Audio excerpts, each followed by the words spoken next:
Thank you, Mr. Chairman. Let me say that I do think that things could be worse than they are right now. I do think things are bad. But worse would be if we had had a terrible accident, and that's how all of this came to light. I'm glad that it wasn't a terrible accident, but nevertheless, it has all come to light. And I think it means all of us have to work together to make sure that the oversight is proper. I'm looking at the cancellations of flights. I've certainly talked to the airlines that are canceling these flights, and I know they're doing it out of an abundance of caution, and safety should be first. Nevertheless, the inconvenience to passengers has to be addressed very, very promptly, and the airlines have to, when the safety inspections are made, and it is safe, they need to do everything in their power to help the passengers who have been stranded, and I have imparted that to them.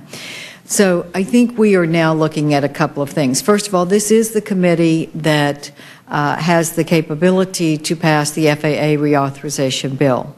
There are some very important parts of that bill that we need to have put in place.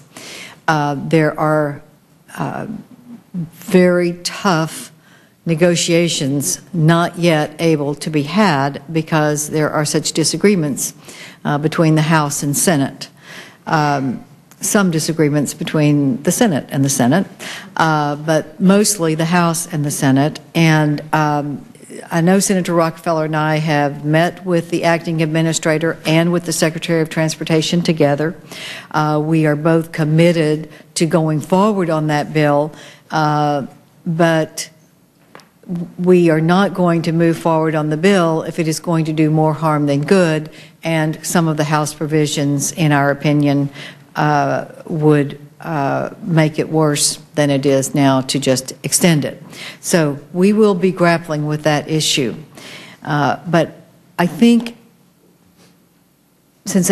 when I was on the NTSB, the mission of the FAA was almost cross purposes in some ways, because it was the promotion of aviation as well as safety. That is no longer the case. Today, it is a very clear mission of the FAA, and that is safety. I don't disagree with the concept of the voluntary coming forward approach rather than the sort of crime and punishment approach, because I think in some ways it has worked well. However, it will only work well if there is real safeguard in the system, so that if there is a lessening of the company's vigilance on safety, that would be captured very quickly, and we would be able to address it within the system, meaning the FAA would be able to address it within the system. So I think what I'd be looking for from the FAA is that safeguard, because I think having the collaborative culture has in the main been a good thing. And I think most companies are realize that safety is in their best interest as well as in the public's best interest. So I think everyone has the same goal.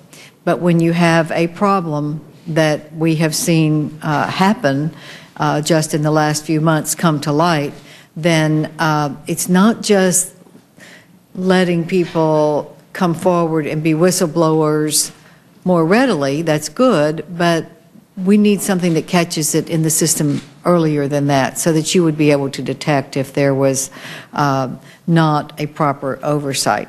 So I think that what I'm going to ask and what I would like to hear from you is how you think we can address this issue. Mr. Brantley brought it out. I think everyone on the panel has acknowledged that We need to do more to assure that the system works, but let's look at the ways that we can do it and see what the FAA is going to propose and move forward together. That would be my goal. So I thank all of you for coming, and I will look forward to having questions to see if we can do what is Congress's responsibility and then what the FAA proposes to do to police itself. Thank you.